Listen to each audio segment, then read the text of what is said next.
Hi friends, कैसे सब लोग। नमस्कार, स्वागत है आपका कंसेप्ट आरएनए की ऑनलाइन क्लासेज में। लास्ट क्लास में हमने ट्यूबरक्लोसिस को स्टार्ट किया था। बेहद इंपॉर्टेंट टॉपिक यह है। इसमें से आने वाले इंपॉर्टेंट एमसीक्यू लाइक एजेंट क्या होता है, बीमारी का दूसरा नाम क्या है, इस बीमारी के अंतर्गत क्या पैथोफिजियोलॉजी देखने को मिलती है, किस किस प्रकार की टीबी होती है, पोर्ट्स टीबी किसे कहते हैं, इसके अलावा सबसे ज़्यादा एक्स्ट्रा पल्मोनरी टीबी कहाँ पाई जाती है, ये सारे के सारे एमसीक्यू हमने लास्ट क्लास में डिस्कस कर लिए थे। वहीं से आगे कंटिन्यू करते हैं और स्टार्ट करने वाले हैं क्लिनिकल मैनिफेस्टेशन से। बोले तो साइन एंड सिम्टम्स, टीबी में क्या क्या लक्षण आपको दिखाई देंगे, यहाँ से हम आज की क्लास को शुरू कर रहे हैं। चलिए आइए शुरू करते हैं क्लिनिकल मैनिफेस्टेशन से। अगर यही सवाल मिलता है, इसका मोस्ट कॉमन साइन आपको देखने को मिले कि बताओ टीबी का मेन साइन क्या होता है, आपका जवाब होगा कफ। कफ कितने दिन तक, तो फिर जवाब होगा 2 वीक तक, फॉर 2 वीक्स। आपने अस्पताल में देखा होगा बड़े बड़े पोस्टर लगे होते हैं, 2 सप्ताह तक खांसी के साथ बलगम आए तो अपनी जांच करवाएं। क्लियर है, मतलब वह टीबी का सस्पेक्टेड केस हो सकता है। तो अगर कफ आ रहा है 2 सप्ताह तक, यानी कि यह इसका मोस्ट कॉमन साइन हो सकता है। अगर मैं कफ की बात करूं तो ध्यान रखना है, इसमें कफ के भी प्रकार होते हैं। 2 प्रकार के कफ आते हैं। तो शुरू में तो होता है नॉन प्रोडक्टिव, नॉन प्रोडक्टिव। शुरू में जो कफ आएगा वह नॉन प्रोडक्टिव कफ होता है, लेकिन बाद में जो आता है वह प्रोडक्टिव कफ होता है। कैसा होता है? प्रोडक्टिव। तो याद रखना है 2 प्रकार के कफ हैं। शुरू में जो आ रहा है, बोले तो इनिशियली जो आता है वह होता है नॉन प्रोडक्टिव, और लेटर ऑन जो बाद में आता है वह कैसा होता है? Productive cough. तो आपको ध्यान रखना है टीबी का मेन साइन है कफ आना। कितने सप्ताह तक देखने को मिलेगा? जवाब होगा 2 सप्ताह तक। कैसा होता है? प्रोडक्टिव शुरुआत में हो, प्रोडक्टिव और नॉन प्रोडक्टिव प्रारंभिक काल में। शुरू में तो नॉन प्रोडक्टिव होता है, बाद में यह प्रोडक्टिव हो जाता है। चलिएगा, एक साइन की बात तो हो गई, कफ को लेकर हमने जिक्र किया। इस कफ के अलावा और क्या देखने को मिलेगा? तो ध्यान दीजिएगा, कफ के अलावा बुखार रहता है, फीवर, और बुखार भी 2 सप्ताह तक ही रहेगा, फॉर 2 वीक्स। 2 सप्ताह तक बुखार, 2 सप्ताह तक कफ हो रहा है। इसके अलावा और क्या नजर आएगा? बुखार में भी एक नेचर आपको बताता हूं स्पेशल। यह जो बुखार है, फीवर है, यह मॉर्निंग में तो मिनिमम होता है। बोले तो जो मॉर्निंग का समय आएगा वहां बुखार का तापमान कम होगा, यानी कि मॉर्निंग में तो लो होता है, और इवनिंग में आप देखोगे जब इवनिंग का समय होता है उस समय टेम्परेचर हाई हो जाता है बुखार में। मॉर्निंग में लो टेम्परेचर और इवनिंग में हाई टेम्परेचर देखने को मिलता है, फीवर जो रहता है टीबी का। इसके अलावा, फीवर के अलावा तीसरा लक्षण क्या होगा? तो आप बोलेंगे नाइट स्वेट देखने को मिलता है, रात्रि में पसीने आना। नाइट स्वीट भी देखने को मिलता है, नाइट स्वीटिंग देखने को मिलेगी, रात्रि में पसीना आता है ट्यूबरक्लोसिस के अंदर।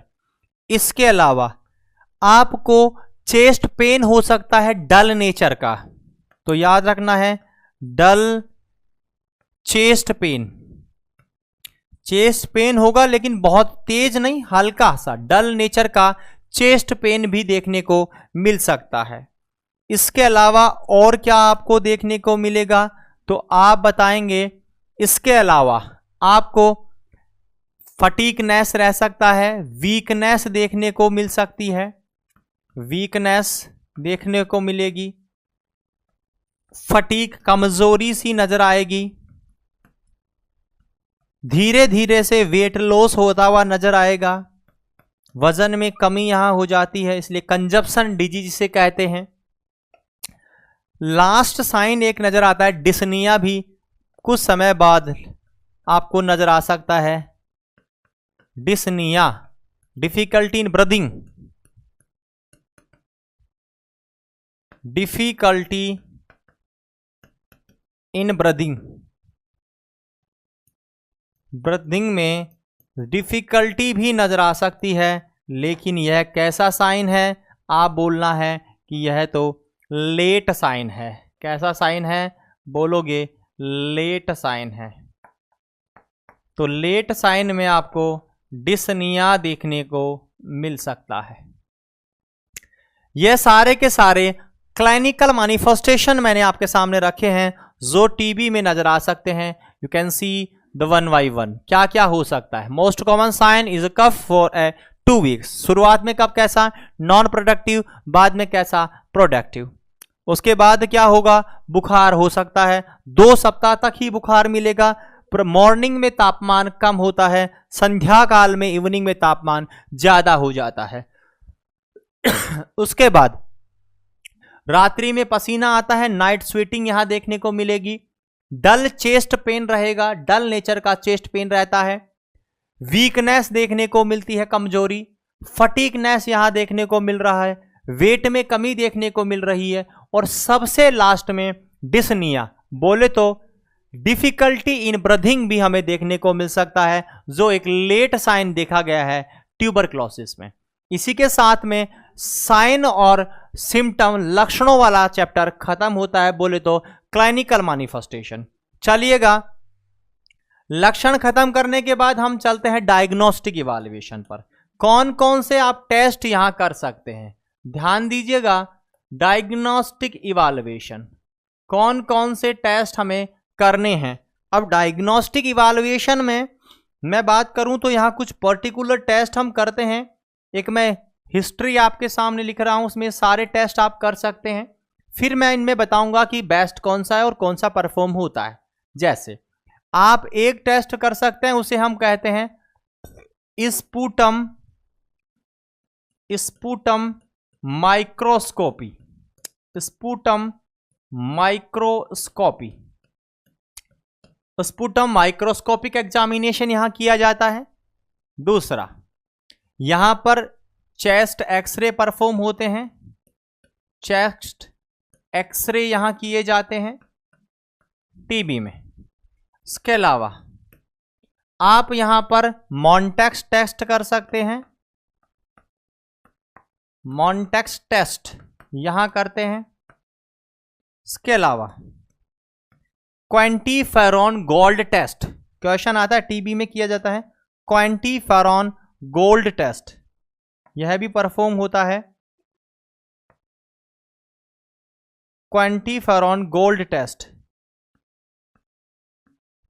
क्वांटिफेरॉन gold test, quantiferon gold test, सारे के सारे टेस्ट टीबी में परफॉर्म होते हैं। इसके अलावा पीसीआर, पॉलीमरेज चेन रिएक्शंस, यह भी टीबी में परफॉर्म की जाती है। तो सारे के सारे टेस्ट आप यहां परफॉर्म कर सकते हैं, जैसा मैंने आपके सामने लिखा है। कौन कौन से टेस्ट यहां हो सकते हैं, ध्यान दीजिएगा। टेस्टों में स्पूटम माइक्रोस्कोपी आप कर सकते हैं, चेस्ट एक्सरे आप करवा सकते हैं, मॉन्टेक्स टेस्ट आप कर सकते हैं, क्वांटिफेरॉन गोल्ड टेस्ट कर सकते हैं और पॉलीमरेज चेन रिएक्शन कर सकते हैं। चलिएगा, टेस्ट करने को तो सब कर सकते हैं, लेकिन बात कर लें बेस्ट कौन सा है, कन्फर्मेटिव कौन सा है। तो याद रखना है, अगर सवाल आता है कि बताओ टीबी का कन्फर्मेटिव टेस्ट कौन सा है, कन्फर्मेटिव कौन सा है, तो जवाब होगा स्पूटम माइक्रोस्कोपी। यह कैसा टेस्ट है? कन्फर्मेटिव टेस्ट है। यह कैसा टेस्ट है?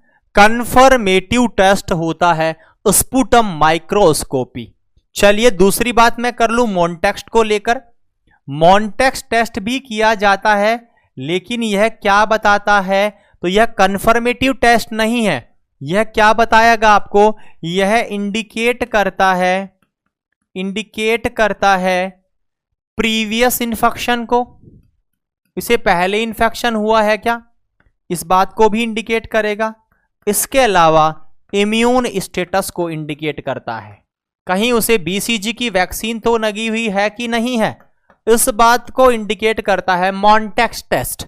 बोले तो यह कन्फर्मेटिव टेस्ट नहीं है, कन्फर्मेटिव की बात आए तो याद रखना है स्पूटम माइक्रोस्कोपी ही किया जाता है। यहां तक मामला क्लियर है। अब चलें आगे, एक एक के बारे में बात करने वाले हैं। बात किन की करेंगे, जो एग्जाम के लिए जरूरी है, बाकी का नाम ही बहुत है। सबसे पहले की बात मैं करूं तो मैं कहूंगा स्पूटम, क्योंकि इंपॉर्टेंट है। स्पूटम माइक्रोस्कोपी, स्पूटम माइक्रोस्कोपी की बात कर रहे हैं। ध्यान दीजिएगा, स्पूटम माइक्रोस्कोपी जो आप कर रहे हैं, इस टेस्ट के अंदर पहले में और अब में कुछ बदलाव हो गया है। पहले पुरानी पुस्तकें आप पढ़ोगे, वहां 3 सैंपल लिया करते थे, बेटा आजकल 2 ही सैंपल ले रहे हैं, 3 सैंपल नहीं ले रहे। पहले क्या होता था, अगर तीनों में से 2 पॉजिटिव है तो डॉट चालू करते थे। आजकल अगर 2 पॉजिटिव है तो भी, 1 पॉजिटिव है तो भी डॉट चालू कर देते हैं। तो बहुत कुछ बदल गया है। आइए हम लेटेस्ट जो न्यू थिंग्स है वो इसमें डिस्कस करने वाले हैं स्पूटम माइक्रोस्कोपी को लेकर। चलिए कुछ पॉइंट मैं आपको बता देता हूं। सबसे पहले कितने सैंपल, तो आपको यहां ध्यान रखना है, यहां जो सैंपल लिए जाएंगे सैंपल होंगे 2। कितने सैंपल लेते हैं, 2 सैंपल लेते हैं जी। चलिए 2 सैंपल आप ले रहे हो, उसमें कैसा, तो आप बोलोगे पहला सैंपल जो आप लेंगे वो होगा ऑन स्पॉट सैंपल और दूसरा सैंपल होगा early morning sample. First sample लिया जाएगा जो वह होगा on spot sample, on spot sample आपके सामने आया उसी समय ले लिया, और दूसरा होगा अर्ली मॉर्निंग सैंपल, सुबह वाला अर्ली मॉर्निंग सैंपल। तो आपने 2 सैंपल लेने हैं। चलिए कुछ बातें कर लेते हैं। पेशेंट आपके पास में आया, उसे 2 सप्ताह तक बुखार आ रहा था, खांसी जुकाम हो रही थी, आपके पास आया। आप डायग्नोस्टिक्स टेस्ट वाली विंडो पे बैठे हैं, पक्की कंप्लेंट डॉक्टर के पास गया होगा, डॉक्टर ने प्रिस्क्रिप्शन किया कि आप अपना बलगम दे दो। आपके पास में आया, आपको कहा साहब मुझे तकलीफ है, मैं इतने दिन से परेशान हूं, जुकाम, मुझे सर्दी हो रही है, सर्दी जुकाम हो रही है, बलगम आ रहा है 2 सप्ताह से। आप उस भाई साहब को एक स्पेसिमेन कलेक्ट करने के लिए एक डिब्बी दे देंगे। उस डिब्बी का नाम है फैल्कॉन ट्यूब, याद रखना फैल्कॉन ट्यूब। कचकड़े की सी रहती है छोटी सी डिब्बी, उसमें हम उसे दे देंगे कि वो बलगम डाल के ले लेगा। इसी समय डाल के ले, तुरंत उसे बोलना है आप कम से कम 2 या 3 बार ऐसे प्रयास करें और डीप कफिंग करें, मतलब 3 बार एटलीस्ट डीप कफिंग करें, बलगम निकालें और दे दें। It's called on spot sampling. दूसरा फिर आपको बोलना है कि आपका अब दूसरी ट्यूब उन्हें दे दें कि आप घर जाइए या आसपास के हैं तो सुबह मॉर्निंग में उठें, आप टूथपेस्ट नहीं करनी है, माउथ क्लीनर का इस्तेमाल नहीं करना, केवल सिंपल पानी से मुंह धोएं और फिर वही डीप ब्रीथिंग करके, डीप कफिंग करके और आपका बलगम लेकर आ जाए। तो 2 सैंपल हो गए। आते ही जो सैंपल लिया वो ऑन स्पॉट सैंपल है, दूसरे मॉर्निंग में लिया जाएगा वह अर्ली मॉर्निंग सैंपल होगा। बातें मैंने बताई है। मुंह को साफ किससे करना है, क्लीन वाटर से, याद रखने की बात है। किसमें कलेक्ट करते हैं, तो फैल्कॉन ट्यूब में गैदर किया जाता है। याद रखना का पॉइंट दोनों मैं बता रहा हूं। यहां पर wash the mouth by, wash the mouth, ऐसा मत करना कि आप बीटाडीन से साफ कर रहे हो। Wash the mouth by clean water, केवल पानी से ही साफ करना है, किसी पर्टिकुलर आपको सॉल्यूशन की आवश्यकता नहीं है। दूसरा, सैंपल को किसमें कलेक्ट करना है, तो ध्यान रखना है कलेक्ट सैंपल इन फैल्कॉन ट्यूब, सैंपल इन फैल्कॉन ट्यूब। ट्यूब का नाम बता रहा हूं, फैल्कॉन ट्यूब। कौन सी ट्यूब में कलेक्ट करते हैं, फैल्कॉन ट्यूब में कलेक्ट करते हैं। क्लियर है, फैल्कॉन ट्यूब में कलेक्ट कर रहे हैं और 2 सैंपल ले लेते हैं। यहां तक क्लियर है। चलिए अब 2 सैंपल लेने के बाद में क्या होगा यह भी डिस्कस कर लें। तो आइए बात करते हैं। यहां 2 सैंपल आपने लिया, 2 सैंपल्स। अब यहां पर देखो सिनेरियो बताता हूं। सबसे पहले दोनों पॉजिटिव, दोनों कैसे पॉजिटिव, दोनों के दोनों पॉजिटिव आ गए, दोनों सैंपल। आपको वेट ही करना ही नहीं है, डॉट्स चालू कर दो। क्या चालू कर दो? डॉट्स। दूसरा, एक पॉजिटिव आ गया, 1 पॉजिटिव, एक पॉजिटिव आ गया, अभी भी इंतजार करने की जरूरत नहीं है, डॉट्स चालू कर दो। पॉजिटिव का मतलब डॉट्स। सवाल है, एक पॉजिटिव आया तो भी डॉट्स, 2 पॉजिटिव आया तो भी डॉट्स। अब भाई साहब ऐसा भी हो सकता है जिसको दोनों ही नेगेटिव आ गए, दोनों नेगेटिव, दोनों नेगेटिव आ गए, लेकिन उसे तकलीफ तो थी, तकलीफ थी तभी तो आपके पास आया।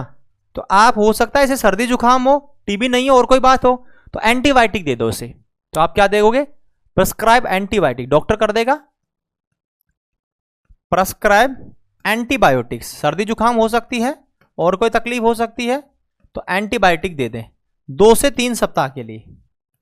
या आप जाओ भाई साहब और ये गोलियां ले लेना एंटीबायोटिक्स, देखते हैं उसके बाद में बताना क्या होता है। बताएगा क्या, फिर दोबारा आएगा कंडीशन के आधार पर, फिर आगे सिनेरियो बनेगा। मानो इसको लेने के बाद में clinical manifestation, sign and symptom reduce हो गए, मैं कहूं नो क्लिनिकल मैनिफेस्टेशंस, इसका मतलब उसे बुखार, जो बुखार था, जुखाम थी, यही कंडीशन थी, टीबी नहीं थी उसे। तो आप कह सकते हैं अगर कोई क्लिनिकल मैनिफेस्टेशन नहीं है, इसका मतलब नो डॉट्स, कुछ देने की आवश्यकता नहीं है, छोड़ दो भाई इसे, फ्री हो गया इसका काम, एंटीबायोटिक ले लिया इसने। अब अगर इसको लेने के बाद में आपके पास में आए कि भाई साहब लक्षणों में कोई कमी नहीं आ रही है, क्लिनिकल मैनिफेस्टेशन बने हुए हैं, परसिस्टेंट है, अब घर भेज दिया आपने, फिर भी लक्षण आ रहे हैं, 2 सप्ताह साहब डॉक्टर साहब आपने जो गोली ली थी वो दी थी, वो मैं ले भी लिया, फिर भी मेरे तो फायदा नहीं है, तो भाई अब फायदा करते हैं तेरे, आजा। अब उसको फिर टेस्ट करो उसका। अब उसका क्या करोगे आप? रीटेस्ट। हो सकता है गड़बड़ी हो गई हो उस समय, सही से नहीं लिया हो, तो आप यहां पर इसका रीटेस्ट कर लें, रीस्पुटम करें, आप पुनः इसका रीटेस्ट करें, सैंपल लें वापस, और फिर यहां सैंपल लेने के बाद देखिए अगर यहां पर पॉजिटिव सैंपल आ जाता है तब तो फिर आप डॉट चालू कर दें। क्या चालू कर दें? डॉट्स, डॉट्स चालू कर दें। पॉजिटिव आ गया तो फिर डॉट्स, क्योंकि पिछले समय गलती हो सकती है। और अगर अब की बार फिर भी नेगेटिव आया है तो फिर आप डॉक्टर के पास जाने की सलाह दे दें। भाई साहब आप डॉक्टर के पास दोबारा जाओ, और कोई तकलीफ है आपको, बोलो तो एक्स्ट्रा पल्मोनरी हो सकती है, और कोई कंडीशन हो सकती है, हो सकता है लंग्स में हो ही नहीं, तो लंग्स आपको बलगम कैसे मिलेगा? तो ये सारी चीजें इस टेस्ट में अंदर इंक्लूड करी जाती हैं। 2 सैंपलों वाले में दोनों पॉजिटिव डॉट्स, एक पॉजिटिव डॉट्स, दोनों नेगेटिव एंटीबायोटिक, फिर एंटीबायोटिक से लक्षण खत्म, कोई कुछ नहीं देना, इलाज हो गया।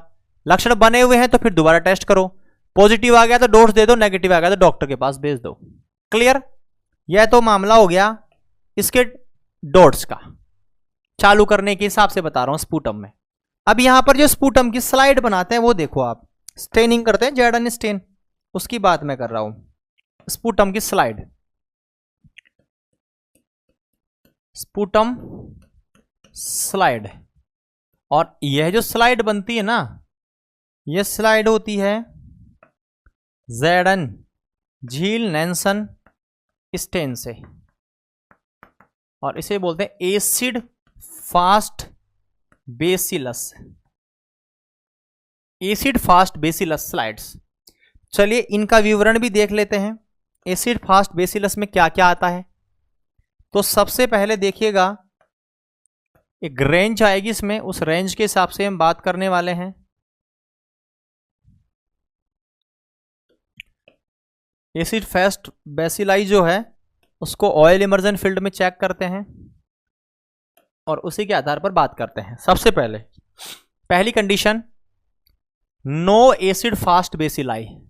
No acid fast bacilli, AFB full form को शॉर्ट में लिख रहा हूं, acid fast bacilli. No acid fast bacilli in 100 oil immersion field. Oil immersion field, 100 oil immersion field. Clear है? Oil immersion field.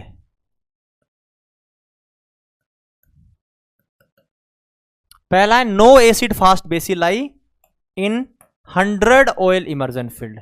100 oil immersion field में एक भी acid fast bacilli नहीं पाया गया, इसका मतलब 0। बोलो नेगेटिव। दूसरा रैंक बता रहे हैं। सेकंड देखिएगा, 1 to 1 से 9 एसिड फास्ट बेसिलाई पाए गए इन 100 oil immersion field. 100 oil immersion field में 1 से 9 एसिड फास्ट बेसिलाई पाए गए, इसका मतलब है कि यहां स्कैंटी हो गया। यह रिजल्ट स्कैंटी कहलाएगा, हल्का। अगर आपका रिजल्ट आता है 10 to 99, 99 एसिड फास्ट बेसिलाई पाए गए हैं, किसमें? समान है 100 ऑयल इमर्जन फील्ड में। आप बोलोगे 1+। अगर आपको मिलते हैं 1 to 10 एसिड फास्ट बेसिलाई, लेकिन किसमें? याद रखना इन 1 ऑयल इमर्जन फील्ड, यहां 100 थे, यहां 1 ही है। 1 ऑयल इमर्जन फील्ड। अगर एक ऑयल इमर्जन फील्ड में ही 1 से 10 नजर आए तो उसका मतलब कंसंट्रेशन ज्यादा है, 2+ कह देंगे, 2+। अगर आपको नजर आए greater than 10 acid fast bacillus, किसमें? इन एक ऑयल इमर्जन फील्ड, उसका मतलब 3+। और यह जो अवस्था है, इसी अवस्था में व्यक्ति को आइसोलेशन में रखा जाता है। सभी में आइसोलेशन नहीं करते हैं, याद रखना है। टीबी में आइसोलेशन कब करेंगे? तो जवाब होगा केवल 3+ अवस्था में। क्वेश्चन डाल के लिख रहा हूं, all patient of TB naught isolated, सभी को आइसोलेट नहीं करते हैं। किसको करेंगे? तो याद रखना है ओनली 3+ स्टेज इज आइसोलेटेड। कौन सी अवस्था को आइसोलेट करेंगे? 3+ को। एकमात्र 3+ अवस्था है जो आइसोलेट होगी। यह सब कुछ स्पुटम के बारे में था। पहला डायग्नोस्टिक टेस्ट खत्म होता है। जो जो चीजें आनी चाहिए मैंने सब कुछ बता दिया है इसके अंदर। आपको ध्यान दीजिएगा क्या क्या बातें हमने कर ली है इसमें, सारा का सारा बहुत महत्वपूर्ण है। स्पुटम माइक्रोस्कोपी पहली बात। कन्फर्मेटिव टेस्ट ये है, 2 सैंपल ले रहे हैं, माउस को सामान्य पानी से साफ कर रहे हैं, फाल्कन ट्यूब में कलेक्ट करते हैं, फिर क्राइटेरिया बताया मैंने, उसके बाद में स्लाइड बता दी जर्डन स्टेन से, और फिर किसमें हम आइसोलेशन करेंगे यह बता दिया। चलिए आगे चलते हैं। अब बात करते हैं टेस्ट नंबर 2। एक्सरे वगैरह कन्फर्मेटिव नहीं, आप सब लोगों को पता है, ज्यादा बात करने की आवश्यकता नहीं है, मैं बताऊंगा भी नहीं, आप सब जानते हैं। यहां हम बात करने वाले मॉन्टेक्स टेस्ट को लेकर। जो एग्जाम में सवाल बनते हैं, मॉन्टेक्स टेस्ट, ये इंपॉर्टेंट है साहब, मॉन्टेक्स टेस्ट इंपॉर्टेंट है, ध्यान दीजिएगा। इसे ट्यूबरकुलिन टेस्ट भी कहते हैं। क्या बोलते हैं इसे हम? ट्यूबरकुलिन टेस्ट, ट्यूबरकुलिन टेस्ट इसे कहा जाता है। इसको किसने डिस्कवर किया? पहला पॉइंट तो याद रखना है, डिस्कवर्ड बाय वॉन विर्क्विट, वॉन विर्क्विट। इसने 1907 में डिस्कवर किया था। वॉन विर्क्विट ने इसे 1907 में डिस्कवर किया। यहां क्या काम में लेते हैं तो ध्यान रखना है, आपको यूज लेना है इसके लिए, यूज 0.1 ml, याद रखना amount 0.1 ml PPD, purified protein derivative. PPD का मतलब है प्यूरिफाइड प्रोटीन डेरिवेटिव।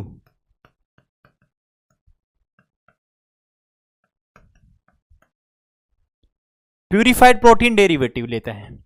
अब यहां पर ये तो सबको पता है, एक चीज एग्जाम में पूछी गई और वह चीज है TU में कितनी, तो 1 TU।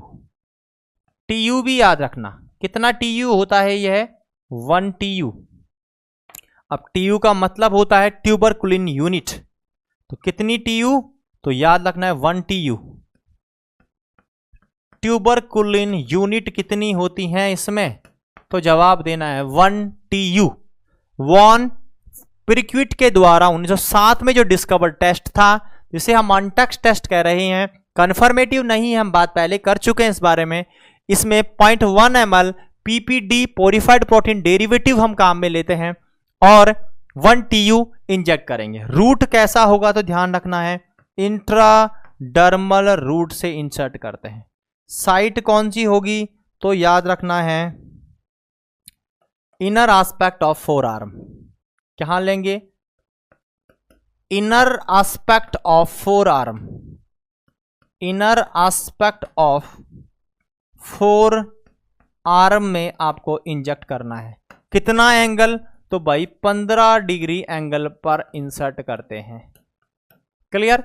15 डिग्री एंगल पर 0.1 ml PPD इंसर्ट करना है फोर आर्म की इनर सरफेस पर, इस वाली सरफेस पर आपको इंसर्ट करना है। चलिए ये क्लियर हुआ।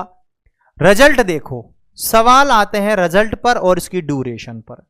रिजल्ट पर इंपॉर्टेंट ध्यान दीजिएगा, बहुत सारे सवाल हैं यहां और ऐसी चीजें जो आपने सुनी नहीं होगी वो बात करेंगे हम, बहुत सारी चीजें हैं रिजल्ट में, क्योंकि समय बदल रहा है, क्वेश्चन बदल रहे हैं, इसमें से बहुत घुमाकर सवाल आने लगे हैं इसके रिजल्ट को लेकर। पहला देखिएगा, रिजल्ट की ड्यूरेशन पूछते हैं, रिजल्ट कितने दिन में चेक करना चाहिए।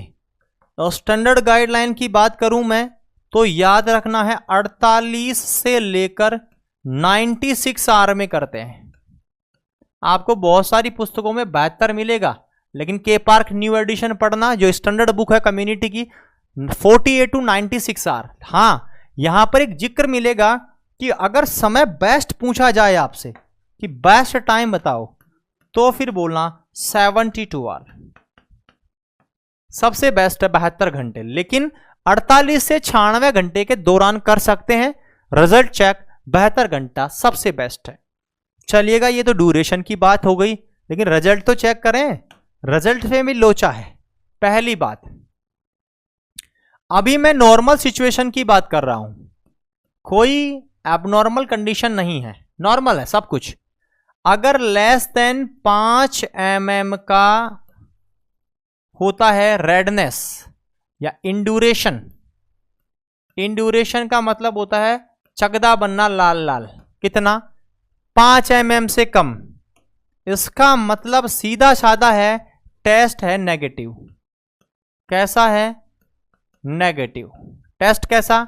नेगेटिव।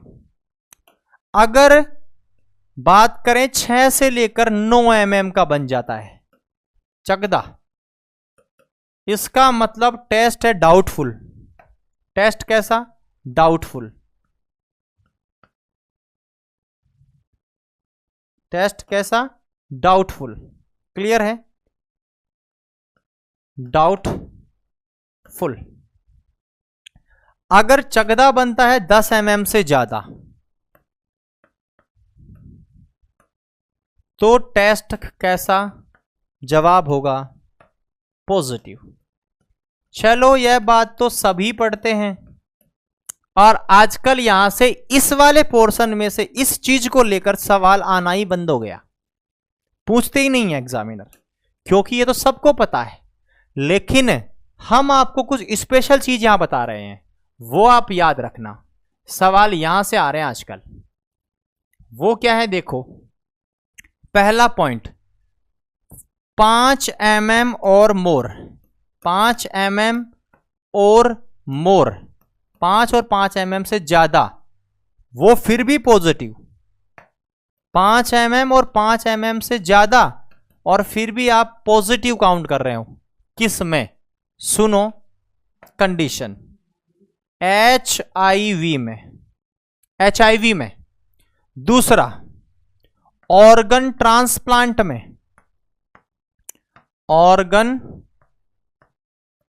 ट्रांसप्लांट पर्सन, जिस व्यक्ति में ऑर्गन ट्रांसप्लांट हुआ उसमें। और इम्यून डेफिसिट पर्सन, ऐसा व्यक्ति जिसका इम्यून सिस्टम बहुत कमजोर है, उसमें। तीनों के अंदर 5 mm से ज्यादा होने पर ही पॉजिटिव मान लिया जाता है। DSSB का क्वेश्चन है और एम्स में भी पूछा जा चुका है, ये बहुत रिपीटेड सवाल।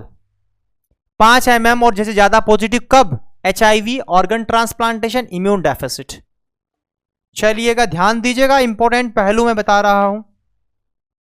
दूसरा, 10 mm और मोर, फिर पॉजिटिव। 10 mm और उससे ज्यादा होने पर पॉजिटिव मानोगे आप। किस में? सिचुएशन देखो, सिचुएशन आपके सामने है। डायबिटीज मेलाइटस में, CRF क्रॉनिक रीनल फेल्योर में, और व्यक्ति आया है ऐसी जगह से जो हाई प्रिविलेंस है टीबी की, ऐसी कंट्रीज से। तो पर्सन रिसेंट, वर्तमान में, रिसेंट अराइव, कहां से आया है? तो जवाब देंगे from high prevalence countries. High prevalence TB countries, जहां पर टीबी की मात्रा ज्यादा है, उन कंट्री से आया है। तो भाई 10 mm और से ज्यादा कोई पॉजिटिव मान लिया जाता है। यह भी इंपॉर्टेंट MCQ एग्जाम में पूछा गया। रिसेंटली नॉर्स आपका कंबाइंड एम्स का क्वेश्चन, कंबाइंड एम्स 2000 वाली भर्ती, उसका क्वेश्चन 15 mm और मोर, 15 mm और मोर, फिर भी पॉजिटिव। किस में? बताते हैं। 15 mm और मोर पॉजिटिव मान लिया जाता है। किस में? तो सिचुएशन देखिएगा, ऐसा व्यक्ति जिसमें कोई रिस्क फैक्टर नहीं है टीबी का, तो non risk factor of TB, non risk factor of TB. अगर किसी व्यक्ति में टीबी का कोई रिस्क फैक्टर नहीं है, उसमें 15 mm और मोर को भी पॉजिटिव मान लिया जाता है। तो this is about the scenario of a Mantoux test. ये रिजल्ट्स के बारे में थे। एक बात और, कंफर्मेटिव नहीं है, फिर बोल रहा हूं, मॉन्टेक्स नॉट कंफर्मेटिव, तो कुछ नोट डालकर इसके बारे में मैं बता रहा हूं। मॉन्टेक्स जो है आपका, यह कंफर्मेटिव नहीं है, नॉट कंफर्मेटिव, यह कंफर्मेटिव नहीं है। क्यों? क्योंकि यह गलत रिजल्ट भी दे सकता है। Because provide false positive result, झूठा पॉजिटिव रिजल्ट दे सकता है आपको। कब देगा? तो ध्यान दीजिएगा, इन अवस्थाओं में दे सकता है। किन में? जैसे प्रीवियस टीबी इन्फेक्शन, उसे पहले टीबी इन्फेक्शन हुआ था, उसके बाद आप इसे करोगे तो पॉजिटिव मिल सकता है। दूसरा, उसे खुद को नहीं हुई, टीबी वाले व्यक्ति के संपर्क में आ गया, यानी कि close contact of TB person, TB के पर्सन के क्लोज कांटेक्ट में आया तो भी हो सकता है। तीसरी मैं बात करूं, इंपॉर्टेंट बात करूं, तो हो सकता है बीसीजी वैक्सीन के बाद में। तो इसका मतलब इसको पॉजिटिव आना डायरेक्टली नहीं बोल सकते कि उसे टीबी है, ये झूठा रिजल्ट भी दे सकता है, इसलिए नॉट कन्फर्मेटिव। चलिए ये भी ठीक है। तो फिर इस टेस्ट में पॉजिटिव और नेगेटिव का मतलब क्या होता है, ये तो बताओ हमें कि भाई पॉजिटिव का मतलब क्या और नेगेटिव का मतलब क्या। अगर नेगेटिव आए तो क्या समझें और पॉजिटिव आए तो क्या समझें, तो मैं जो बता रहा हूं वो समझ जाना। अगर पॉजिटिव आता है तो इसका मतलब क्या है कि उसे प्रीवियस इन्फेक्शन हो रखा है, यह बात को इंडिकेट करता है, इंडिकेट प्रीवियस इन्फेक्शन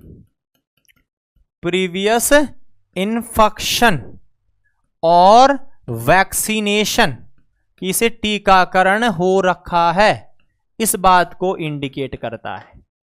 और नेगेटिव का मतलब है नॉट वैक्सीनेटेड, इसको वैक्सीन नहीं लगी हुई है, नॉट वैक्सीनेटेड, और यह व्यक्ति ससेप्टिबल है टीबी के प्रति, इसे टीबी हो सकती है, यानी कि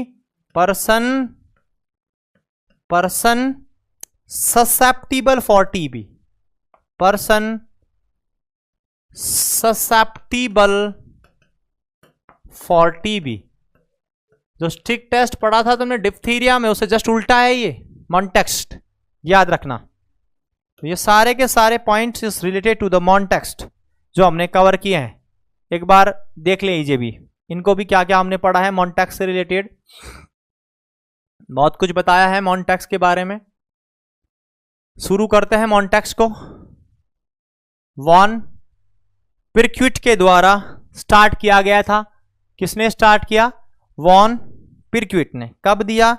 जवाब होगा आपका, टेस्ट दिया गया था 1907 के अंदर। क्या यूज करते हैं? 0.1 ml PPD या 1 TU। TU पर भी सवाल आता है, याद रखना, इस पर सवाल आया हुआ है TU पर। 1 TU, कितना TU काम में लेते हैं लोग, PPD पढ़ते रहते हैं फिर TU भूल जाते हैं। 1 TU। Intradermal 15 degree angle, inner aspect of four arm. Result 48 से 96 घंटे, बेस्ट है 72 घंटे। 5 से कम है नेगेटिव, 6 mm से ज्यादा है 6 से 9 mm तो डाउटफुल, 10 mm से ज्यादा है तो पॉजिटिव। बट कुछ स्पेशल चीजें, 5 mm और ज्यादा होने पर ही पॉजिटिव। 3 अवस्थाएं, HIV, organ transplantation, immune deficit person. 10 mm और ज्यादा होने पर पॉजिटिव, डायबिटीज मलाइटस, CRF, और पर्सन ऐसी कंट्री से आया है जहां बहुत ज्यादा प्रीवेलेंस था टीबी का। 15 mm और ज्यादा होने पर positive, no non risk factor of TB की अवस्था में। मॉन्टेक्स्ट क्या कन्फर्मेटिव है? बिल्कुल नहीं है। क्यों? झूठा रिजल्ट दे सकता है। किसमें? प्रीवियसली इन्फेक्टेड टीबी का मरीज हो, क्लोज कॉन्टेक्ट में आया हो टीबी के, बीसीजी की वैक्सीन लगी हो। पॉजिटिव का मतलब प्रीवियस इन्फेक्शन हो रखा है, वैक्सीनेशन हो रखी है, जरूरत नहीं है नई वैक्सीन की। नेगेटिव का मतलब व्यक्ति ससेप्टिबल है, वैक्सीन की जरूरत है। क्लियर है सारे पॉइंट? ये सारे के सारे पॉइंट किससे रिलेटेड थे? मॉन्टेक्स्ट से। एग्जाम में यही दोनों पर सवाल मिलता है। एक टेस्ट और बता देता हूं जिस पर सवाल आने की संभावनाएं कम है लेकिन आ सकता है, वह टेस्ट है gold test, quantiferon gold test. Quantiferon gold test.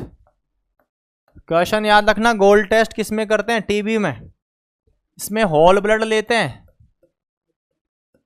Whole blood collect करते हैं एंड चेक करते हैं, चेक इंटरफेरॉन गामा,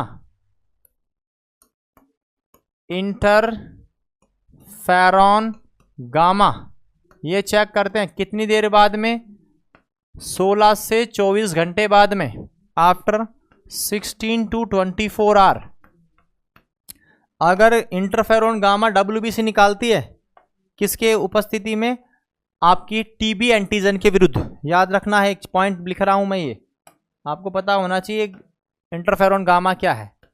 तो याद रखना है कि WBC जो होती है वाइट ब्लड सेल्स, यह रिलीज करती हैं क्योंकि ब्लड में ये होती है, और release interferon gamma, interferon gamma, interferon gamma release करती हैं किसके विरुद्ध, तो जवाब देंगे against TB antigen.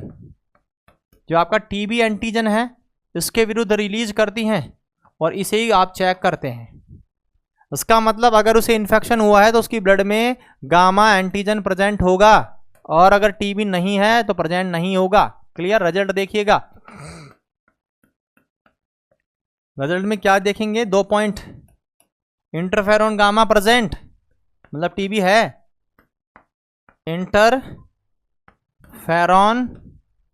Gamma present है, उसका मतलब टीबी है, और इंटरफेरॉन गामा एब्सेंट है, इसका मतलब टीबी भी नहीं है, नो ट्यूबरकुलोसिस।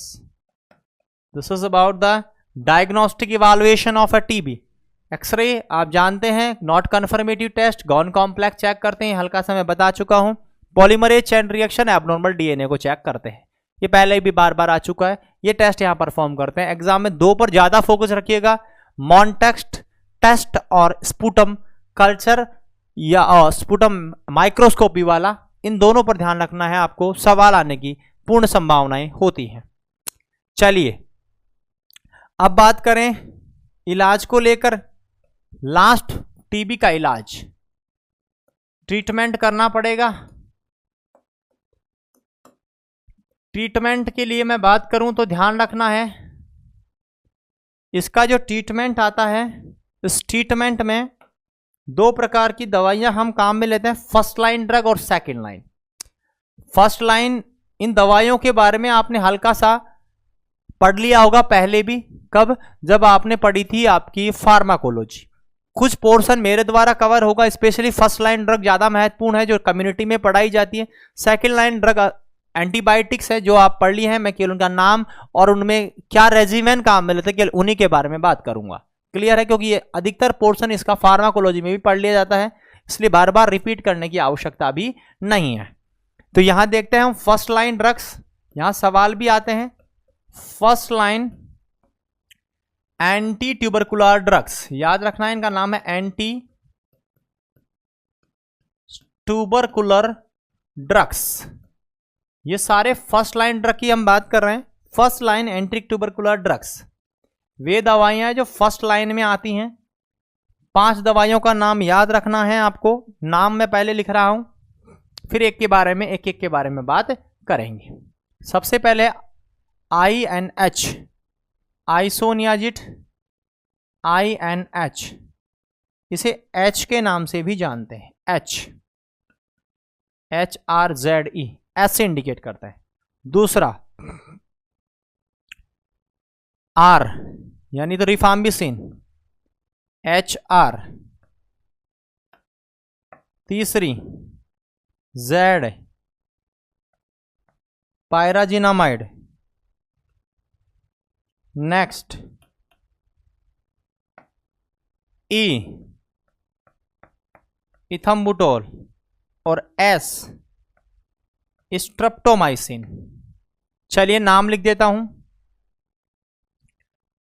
आइसोनियाजिड, याद रखना बेटा फर्स्ट लाइन ड्रग है। Number second rifampicin, rifampicin first line drug है। पायराजिनामाइड फर्स्ट लाइन ड्रग है। इथम्बुटोल, इथम्बुटोल फर्स्ट लाइन ड्रग है। Streptomycin, streptomycin first line drug है। चलिएगा, यहां पर दो बातें हम यहां कर लेते हैं, बाकी फिर कुछ इंपॉर्टेंट चीजें अलग से पढ़ लेंगे। सबसे पहली बात, इनकी डोज का जिक्र यहीं कर लेता हूं मैं, कितनी डोज देते हैं। आइसोनियाजिड दी जाती है 600 mg, कितनी mg? 600 mg। रिफाम्बिसिन दी जाती है 450 mg। पायराजिनामाइड दी जाती है 1500 mg। इथम्बुटोल दिया जाता है 1200 mg और स्ट्रेप्टोमाइसिन दिया जाता है 750 mg। पहला पॉइंट, कितने कितने अमाउंट में दी जाती हैं। क्लियर हो गया पॉइंट ये। चलिए नेक्स्ट पॉइंट की बात कर ले मैं यहीं पर।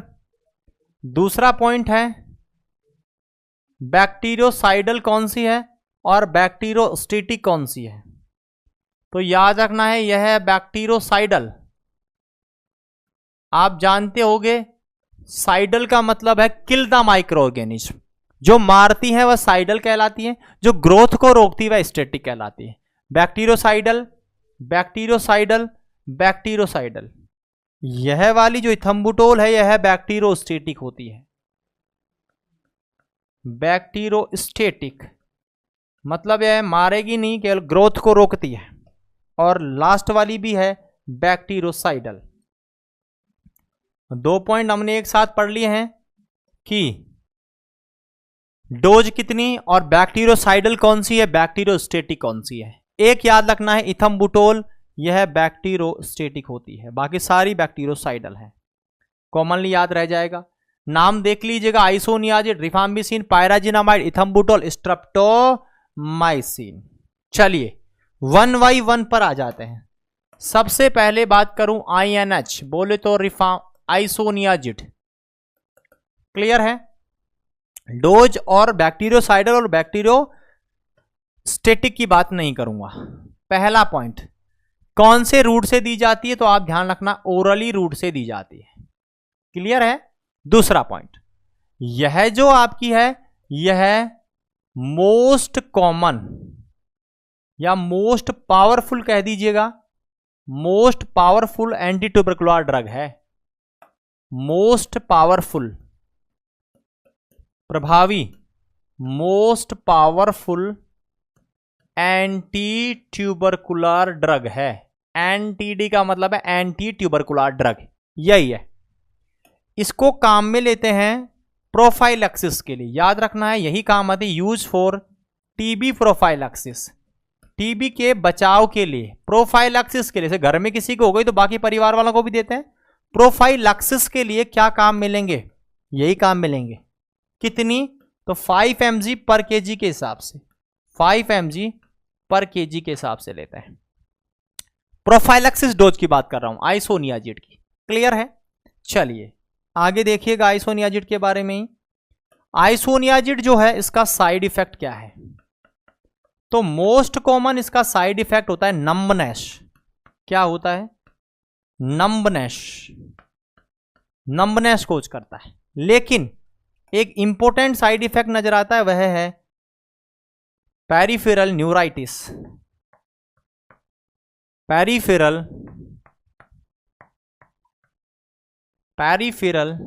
न्यूराइटिस, यह इसमें नजर आता है। पेरिफेरल न्यूराइटिस सवाल आता है यहां पर।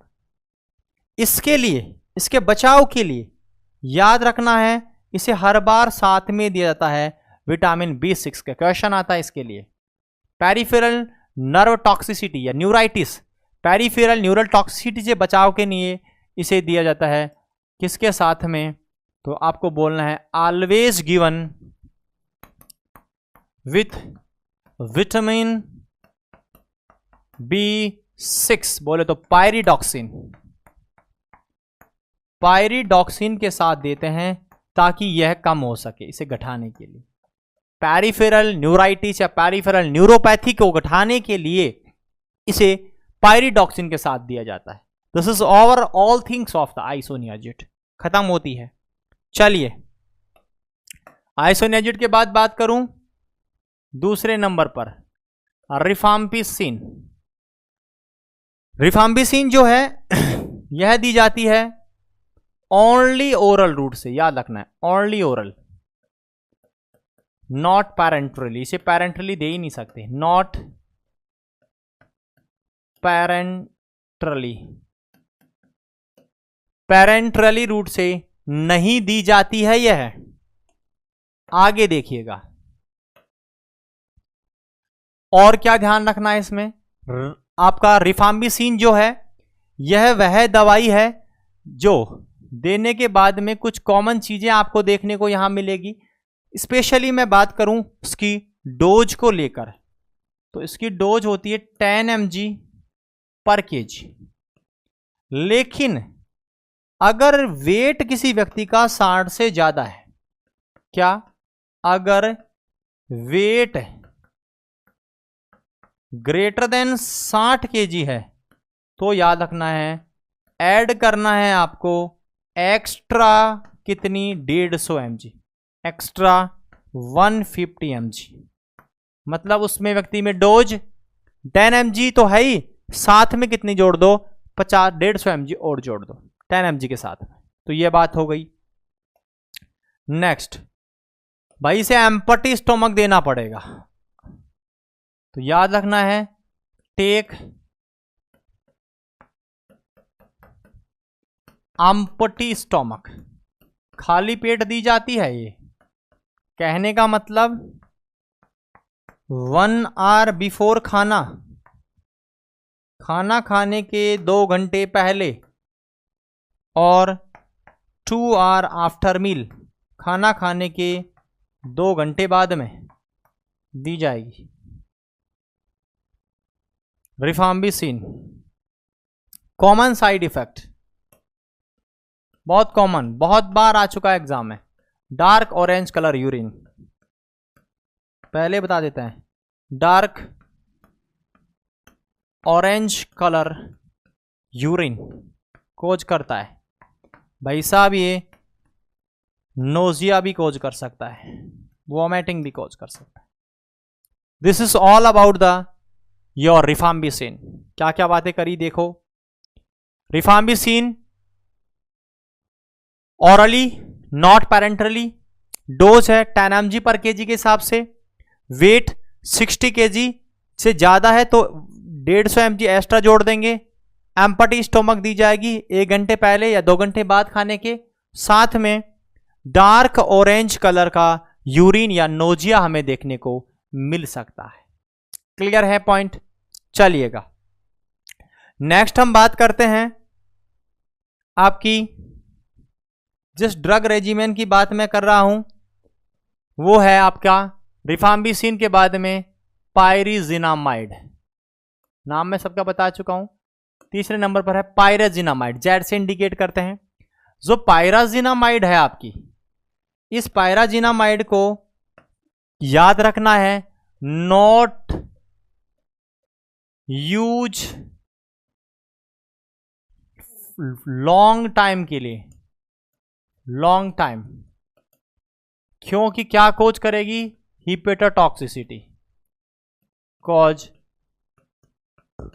हिपेटोटॉक्सिसिटी, हिपेटोटॉक्सिसिटी कोज कर सकती है, इसलिए लॉन्ग टाइम के लिए काम में नहीं ली जाएगी पायराजिनामाइड, ओरली रूट से ही काम में ली जाती है। चलिए पायराजिनामाइड के बाद में इथम्बुटोल, इथम्बुटोल की बात करें,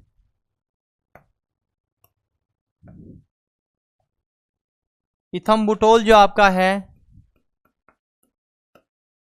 यहां पर पहली बात ओरली रूट से दी जाती है। नेक्स्ट इथम्बुटोल जो है यहां पर 2 इंपॉर्टेंट बातें। सबसे पहली बात इसका साइड इफेक्ट्स, यहां से एक एमसीक्यू मैं बताने वाला हूं, ध्यान दीजिएगा। साइड इफेक्ट इसका होता है ऑप्टिक न्यूराइटिस, ऑप्टिक न्यूराइटिस। और ऑप्टिक न्यूराइटिस में भी आपको दो कलर विभेदन में तकलीफ आएगी। प्रॉब्लम रहेगी आपको प्रॉब्लम इन ग्रीन और रेड कलर में। भाई साहब इस व्यक्ति को लाल और हरा कलर पहचानने में बड़ी तकलीफ होती है इथम्बुटोल के बाद में। साइड इफेक्ट है इसका। मतलब अगर कोई महानुभाव इथम्बुटोल लेकर और गाड़ी ड्राइव करने निकल गया, इसका मतलब रोड की सारी बत्ती क्लियर है उसके लिए, तो ये लाल और ग्रीन में विभेद ही नहीं कर सकता, तो उसे पता ही नहीं लगेगा, वो तो धड़ाम धड़ा एक्सीडेंट कर देगा। इस वजह से इथम्बुटोल लेने के बाद में ड्राइव करने के लिए मना किया जाता है। याद रखना ये पॉइंट, क्योंकि ये कलर में विभेदन नहीं कर पाएगा। तो यहां आपको मैं एक पॉइंट लिख के दे रहा हूं, अवॉइड ड्राइविंग आफ्टर इथम्बुटोल।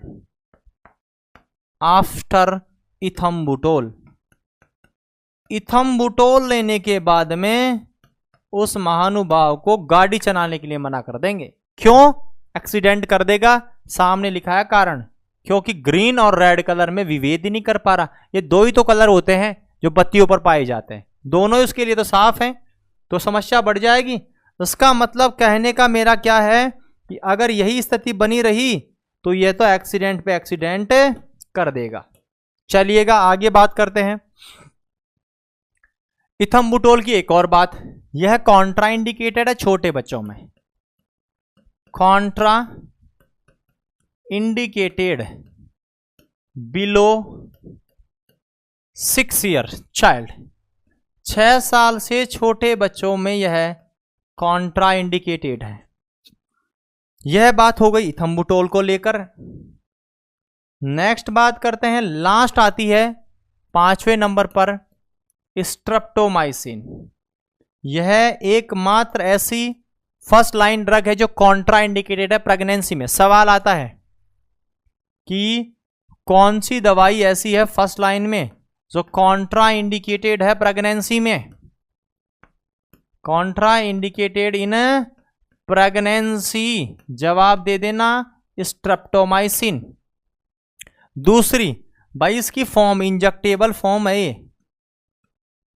क्वेश्चन आएगा एमडीआर, जब मैं पढ़ाऊंगा तब बोलूंगा कि सारी दवाइयां वीकली दी जाती है, रोज बताओ कौन सी दवाई संडे को नहीं देती है, तो मैं बोलूंगा इंजेक्शन नहीं देते हैं। स्ट्रेप्टोमाइसिन नहीं दिया जाता है संडे को, ऑमिट कर देते हैं, इसे हटा देते हैं। तो ये इंजेक्टेबल फॉर्म है। जितनी भी पढ़ाई हूं सब के अंदर गोलियां थी, लेकिन स्ट्रेप्टोमाइसिन का इंजेक्शन लगता है, याद रखना। इसके बाद नेक्स्ट बात, क्या साइड इफेक्ट है इसका? तो साइड इफेक्ट देखिएगा, यह कर सकती है damage of 8th cranial nerve. 8th cranial nerve को डैमेज कर सकती है। और 8th क्रेनियल नर्व वेस्टिबुलोकोक्लियर होती है, आई थिंक आपने पढ़ा होगा। 8th क्रेनियल नर्व का नाम है वेस्टिबुलोकोक्लियर नर्व। वेस्टिबुलोकोक्लियर नर्व, और यह नर्व सुनने के लिए जिम्मेदार है और बैलेंस बनाने के लिए जिम्मेदार है। जब ये डैमेज हो गई, इसका मतलब हियरिंग लॉस हो सकता है। क्या हो सकता है? Hearing loss. इसी वजह से इसे गर्भावस्था में नहीं देते हैं। कॉन्ट्राइंडिकेटेड है प्रेगनेंसी में स्ट्रेप्टोमाइसिन। क्लियर है? सारे के सारे पॉइंट मैंने बता दिए हैं जो फर्स्ट लाइन ड्रग से रिलेटेड और एग्जाम में बन सकते हैं सवाल। क्लियर है? सेकंड लाइन ड्रग और इलाज पेंडिंग है। समय समाप्त हो गया है इस क्लास का। अगली क्लास और लेनी पड़ेगी जिसमें हम इसे पूरा करा पाएंगे। आज की क्लास में क्या क्या पढ़ा है टीबी से रिलेटेड, चलिएगा क्विक रिव्यू में हम बात करते हैं उससे रिलेटेड। सबसे पहले हमने स्टार्ट किया डायग्नोस्टिक क्लिनिकल मैनिफेस्टेशन को लेकर। किसको लेकर स्टार्ट करे थे? Clinical manifestation, sign and symptoms को लेकर हमने शुरू किया था। कुछ पर्टिकुलर क्लिनिकल मैनिफेस्टेशन मैंने बताए, कफ, नॉन प्रोडक्टिव और productive, fever, night sweating, dull chest pain, weakness, fatigue, weight loss, dyspnea, जो लेट साइन है। फिर हमने बात किया diagnostic evaluation, sputum microscopy, chest x ray, Mantoux test, quantiferon gold test, polymerase chain reaction. Confirmative है कौन सा? Sputum microscopy. इम्यून सिस्टम को दिखाता है मॉन्टेक्स टेस्ट। 1 by 1 की बात भी करें, सबसे पहले स्पुटम को लेकर आए, सारा ऑपरेशन किया हमने इस स्पुटम का। फाल्कन ट्यूब, 2 सैंपल, पहला ऑन स्पॉट, दूसरा अर्ली मॉर्निंग, दोनों पॉजिटिव डॉट्स, एक पॉजिटिव डॉट्स, दोनों नेगेटिव, एंटीबायोटिक 2 से 3 सप्ताह तक। फिर नो कोई लक्षण नहीं तो कुछ नहीं देना, फिर लक्षण आते हैं तो टेस्ट करवाओ, और टेस्ट में दोनों पॉजिटिव तो डॉट्स और कुछ नेगेटिव आते हैं दोनों तो डॉक्टर के पास भेज दो। स्पुटम में जार्डानिस्टेन से एसिड फास्ट बेसिलाई आइसोलेशन 3+ का किया जाता है। दूसरा आपका है मॉन्टेक्स टेस्ट, जो भी महत्वपूर्ण है। सबसे पहले tuberculin test, discovered by von Pirquet 1907, 0.1 ml PPD, 1 TU, tuberculin unit intradermal 15 degree angle inner aspect पर लगाया जाता है। रिजल्ट 48 से 96 घंटे, बेस्ट है 72 घंटे। 5 mm से कम तो नेगेटिव, 6 से 9 mm है तो डाउटफुल, 10 mm ज्यादा है तो पॉजिटिव। फिर स्पेशल कुछ पॉइंट्स हमने डिस्कस कर लिए यहाँ पर। यह बहुत महत्वपूर्ण पॉइंट है, 5 mm और ज्यादा positive HIV AIDS, organ transplant, immune deficit. 10 mm और ज्यादा पॉजिटिव DM, CRF और person recently arrive from the high prevalence countries. और 15 mm और ज्यादा, ये क्वेश्चन एग्जाम में पूछा गया क्वेश्चन है किसका? कंबाइंड एम्स में। कंबाइंड एम्स का क्वेश्चन है, यह है non risk factor of TB, it is 15 mm और more is considered positive. Mantoux confirmative नहीं है, फास्ट रिजल्ट दे सकता है इन कंडीशंस में।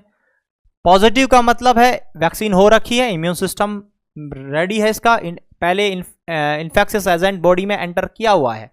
और नेगेटिव का मतलब व्यक्ति को वैक्सीन की आवश्यकता है। उसके बाद हमने बात किया इंटरफेरॉन गामा, ज़्यादा महत्वपूर्ण नहीं है लेकिन एक नाम पर सवाल बन सकता है, नया टेस्ट है गामा।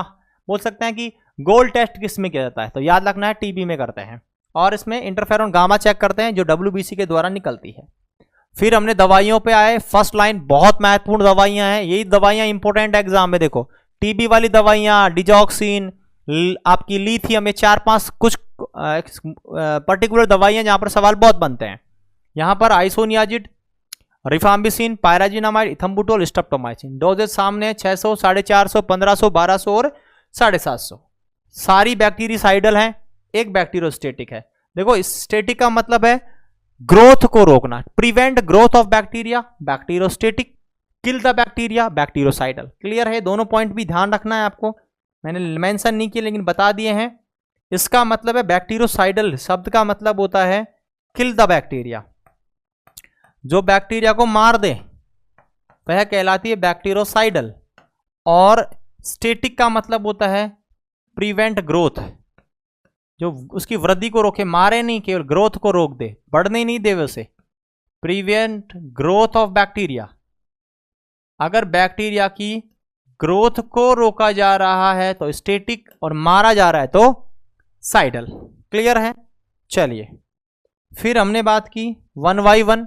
सबसे पहले तो आइसोनियाजिड आई होगी नंबर 1 पर, ऑरली रूट पर दे रहे हैं, सबसे पावरफुल है, प्रोफाइलैक्सिस में काम में ले रहे हैं 5 mg के हिसाब से। नंबर है साइड इफेक्ट और पेरिफेरल न्यूरोपैथी है, न्यूराइटिस, जिसकी वजह से जिसे रोकने के लिए विटामिन B6 साथ में दिया जाता है। दूसरे रिफाम्बिसिन पैरेंटली देते ही नहीं है, 10 mg पर kg देते हैं नॉर्मल, लेकिन अगर 60 से ज्यादा है तो 150 mg जोड़ देंगे। एम्पटी स्टोमक नहीं देते हैं, 1 घंटा पहले या 2 घंटा बाद में दी जाएगी। और यह डार्क ऑरेंज कलर का यूरिन करता है, जो बहुत बार सवाल एग्जाम में बन चुका है। फिर बात हमने की पायराजिनामाइड की, लॉन्ग टाइम यूज नहीं करेंगे, हिपेटोटॉक्सिक होता है, ओरली रूट से दी जाती है। इथम्बुटोल पर सवाल बनता है, ऑप्टिक न्यूराइटिस कोज करता है। ग्रीन और रेड कलर को पहचानने में बड़ी तकलीफ करेगा, इसलिए ड्राइविंग की अनुमति नहीं देंगे। 6 से 7 छोटे बच्चों में कॉन्ट्राइंडिकेटेड है। गर्भावस्था में जो कॉन्ट्राइंडिकेटेड है स्ट्रेप्टोमाइसिन, और 8th क्रेनियल नर्व को डैमेज करती है, इसलिए हियरिंग लॉस कॉज कर सकती है। आज की क्लास में इतना ही, मिलते हैं अगली क्लास में। Second line drug, new drug, treatment of आपकी DOTS therapy, multi drug therapy और एक्सटेंसिव ड्रग थेरेपी, उसके अलावा डॉट्स 99 और फिक्स डोज कॉम्बिनेशन के साथ में सारा मैनेजमेंट का ही पोर्शन है जो हम नेक्स्ट क्लास में कंप्लीट करेंगे। आज की क्लास में इतना ही।